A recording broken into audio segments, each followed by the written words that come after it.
Chci vám ukázat takový kouzelnický trik.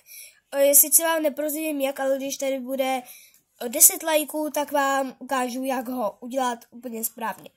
Takže otevřu si kalíšek, mám tam kuličku, červenou kuličku, kterou teďka dáme,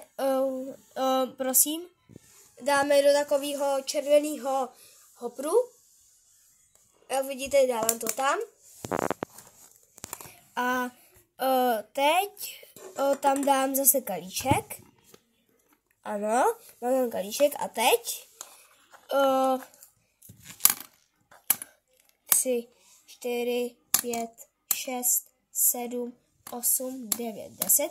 10 musím zaklepat a teď čáry mary fuk a je tam. Teďka se koukneme na to, jestli tam je nebo ne. Pravdy není tam. Za 10 lajků vám prozradím, jak jsem to udělal.